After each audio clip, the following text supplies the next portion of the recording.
আসসালামু আলাইকুম। আজ শেয়ার করব ছোটবেলায় যেভাবে মাছ ধরতাম ঠিক সেভাবে আজ অনেকগুলা মাছ ধরেছি বড়শি দিয়ে। ছোটবেলায় বড়শি দিয়ে মাছ ধরার আমার এত বেশি নেশা ছিল। বর্ষায় যখন চারপাশে পানি হতো তখন আমি একটা বড়শি নিয়ে সারা দিনই পানির মধ্যে বসে থাকতাম। তো বর্ষায় তো চারপাশে পানি হইছে, থই থই পানি চারপাশে। আম্মুকে বললাম যে আম্মু একটা বড়শি বানায় দাও। আমার না সেই ছোট্টবেলাকার মতো মাছ ধরতে খুব ইচ্ছা হয়েছে। তো আম্মু বানিয়ে দিল দুটো বড়শি, আর একটা বড়শি নিয়ে আমি আরেকটা ওয়াসে নিয়ে রওনা হয়েছি পুকুর পাড়ে।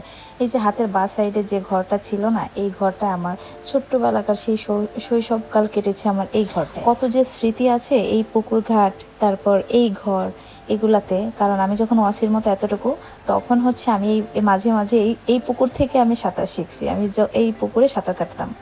তো এখন তো এই যে আশেপাশে অনেক নোংরা আবর্জনা হয়ে আছে, কারণ হচ্ছে বর্ষায় আরও পানি হয়েছিল, সেগুলাতে এখানে পানি একটু কমছে, তো ময়লাগুলো হচ্ছে এখানে জমা হয়ে আছে। তাছাড়া এই সাইডে তো আর এখন কেউ থাকে না, পুকুরে কেউ গোসল করে না, এই জন্য ওইভাবে আর আগের মতো পরিষ্কার পরিচ্ছন্ন রাখাও হয় না, থাকেও না। পরিষ্কার রাখলেও ওই পাশের বিল্ডিং থেকে অনেকেই অনেক ময়লা আবর্জনা ফেলে, যার কারণে হচ্ছে পুকুরের এই পাশটা অনেক বেশি নোংরা হয়ে থাকে। আর আমরা যদি এই সাইডে থাকতাম আগের মতো, তাহলে হয়তো এই অবস্থাটা হতো না। তো যাই হোক, যে কথা বলতেছিলাম, আম্মু দুটো বড়শি বানায় দিল, আর আমি আর বড় আপু চলে আসছি পুকুর পাড়ে। আর এসেই তো প্রতিটা বড়শিতেই মাছ। এগুলো ছিল ছোট ছোট তেলাপিয়ার বাচ্চা, এগুলা অনেকগুলা ধরেছিলাম, বাট প্রত্যেকটাই আমরা ছেড়ে দিছি, কারণ এত ছোট বাচ্চা রেখে কি লাভ।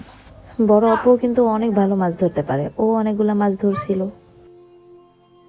যদিও মাছ এখানে এক একজন এক একটা ধরছে। যে ভাইয়াকে দিয়ে বড়শি আনিয়েছিলাম সে একটা ধরছে, আমাদের ম্যানেজার মামা সেই শিং মাছটা পাইছিল, আর বাকিগুলো আমি আর বড় আপুই ধরছি।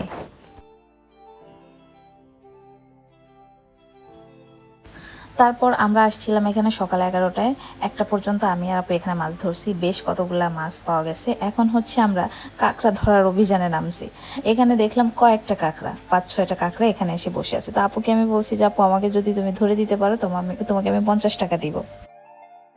তো আপু মাত্র একটাই ধরে দিতে পারছে, এই জন্য ওর 50 টাকা আমি গায়েব করে দিছি। আর এই একটা কাঁকড়া দিয়ে আর কি হবে। তো যাই হোক, অনেক ধরার চেষ্টা করছি, সবগুলা লুকায় গেছে, আর ধরতে পারিনি। তো এই একটাকেও আমি রেখে দিছি। তারপরে এই সাইডে এসে দেখলাম যে অনেক কচু হয়েছে, কচু বাগান হয়ে গেছে এই পাড়টায় পুরা। এক্সট্রা সাইড নিয়ে শুধু কচু গাছ আর কচু গাছ। কেউ যদি ফাঁসি টাসি দিতে চায় কচু গাছে, চলে আসতে পারেন। আর যদি আমাদের পুকুরের একটা ইলিশ মাছ আর পাড়ের কচু শাক প্রয়োজন পড়ে, সেটাও বলতে পারেন। তো আম্মুর পিছে পিছে ঘুরতেছিলাম, মাছগুলা কেটে দাও কেটে দাও। ও মা আসা পরে দেখলাম আমার ক্র্যাবটার হাত পা ভেঙে আগে ঘরে বসায় দিছে। এই মাছগুলা যখন ধরছি তখন আমরা পুকুর পাড়ে 2 ঘন্টা ছিলাম। তো 2 ঘন্টায় অনেক ছোট ছোট মাছ পাইছি, ওগুলো আমরা ছেড়ে দিছি, আর এই বড় বড়গুলা রাখা হয়েছে। তারপরে 2 ঘন্টা পরে তো বাসে চলে গেলাম। তারপর হচ্ছে, ও আচ্ছা, এইখানে আমরা যখন আপু এখানে দাঁড়া মাছ ধরতেছিল, এগুলো হচ্ছে বাসায় লাগানো কলমি শাক। তো পায়ের নিচে পুরো অনেকগুলো নষ্ট হচ্ছিল, তো আপুকে বললাম যে তুলে নিয়ে চলো। তো ওগুলা তুললো। আর এখানে দেখেন আম গাছে পুঁই শাক হয়েছে। তো আমি বললাম আচ্ছা ঠিক আছে, এই পুঁই শাক আর হচ্ছে কলমি শাক দিয়ে আমাকে পাকোড়া করে খাওয়াবো, এখান থেকে পুঁই শাকও নিয়ে চলো। তো মাত্র একটা ডালি মানে হাত ধরা ছোঁয়ার ভেতরে ছিল, সেটাই নিয়ে উপরে চলে আসছি দুজনে। তো আসা পরে আম্মু হচ্ছে সাথে সাথে মাছ ভেজে দিল, আর আমিও বসে পড়লাম মাছ ভাজি ডাউল দিয়ে মজা করে খাওয়ার জন্য। তারপর আবার খাওয়া দাওয়া করে গোসল করে দেন আবার বাসার নিচে মানে আবার মাছ ধরতে আসছি। আম্মু আমাকে ছোটবেলার একটা কথা খুব মনে পড়ে গেল। আম্মু এত মাছ ধরতাম আমি, আম্মু বলতো একটা টাইমে আম্মু মাছ কাটতে কাটতে খুবই ক্লান্ত হয়ে যায়, আমাকে বলতো যে আজ যদি তুই মাছ ধরতে যাস তাহলে তোর কাটা লাগবে, তুই যদি মাছ কাটবি তাহলে মাছ ধরবি, নয়তো যদি মাছ ধরতে যাস তোর কপালে কষ্ট আছে। মানে এমন করাল দিত আমাকে। আর একটা ব্যাপার ছিল কি, আমি বড়শি নিয়ে বসলে না আমি অনেক মাছ পেতাম। তো যাই হোক, এখন ওই বিকাল টাইমে আমরা অনেকগুলো মাছ ধরছিলাম। তারপরে আম্মু আবারও এগুলা কাটতে যেয়ে খুবই বিরক্ত হয়েছে, বলছে আর একদিনও ধরতে পারবি না। তো অনেক কষ্ট করে ম্যানেজ করে মাছগুলো আম্মুকে দিয়ে কাটাইছি।